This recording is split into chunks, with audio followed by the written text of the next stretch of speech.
హైదరాబాద్ మల్లాపూర్ సూర్యనగర్ ప్రభుత్వ ఆసుపత్రిలో శిశువు మృతి చెందింది. ప్రసవం కోసం నిన్న ఆసుపత్రిలో గర్భిణీ మహిళ కవిత చేరగా వైద్యులు ప్రసవం చేశారు. కాసేపటికే శిశువుకు సీరియస్ అంటూ గాంధీ ఆసుపత్రికి తరలించారు.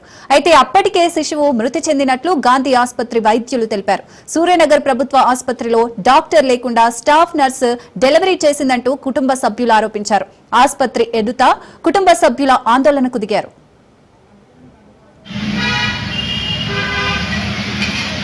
వచ్చినప్పుడు రెండోసారి ఇల్లుగా వాళ్ళని ఇక్కడ డాక్టర్లు ఎవరి దగ్గర డాక్టర్ చూసే డాక్టర్ కూడా లేడు, ఒక సూదేసి ఇంజక్షన్ ఇచ్చే డాక్టర్ కూడా లేడు.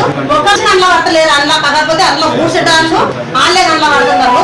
రాండ్రమ్మా అక్కడ నేను వీళ్ళకు తీసుకుపోతాను, గాంధీకి తీసుకుపోతాను, కోటికి తీసుకుపోతాను అని వాళ్ళ కారు తీసుకొని ఆ అంకుల్ తోలుకొని వచ్చిన నేను వచ్చి కూడా వాళ్ళతో కూడా అడిగి కూడా ఏమన్నారు 24 గంటల టైం అవుతుంది కాకపోతే చెప్పేసేది నేను తీసుకెళ్తాను చెప్పి అన్నప్పుడు మరి తీసుకెళ్ళాలి. అప్పుడే ఇప్పుడు రాజస్థాన్ మధ్యలో పోతుంటేనే మనైతే మా బాధ్యత లేదంటే మీ బాధ్యత ఏది ఉండదు. నేను మాట్లాడుకుంటా నా పిల్లకి ఆపరేషన్ కానీ ఏది కానీ కడుపులో బిడ్డ బయట పడితే చాలు అనుకున్నా.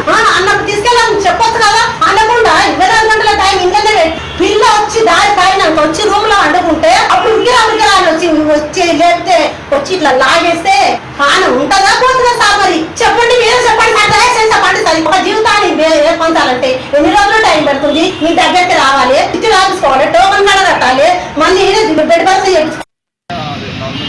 డాక్టర్ లేకపోవడం వల్లనే నర్సులు కరెక్ట్ చేయలే వాళ్ళనే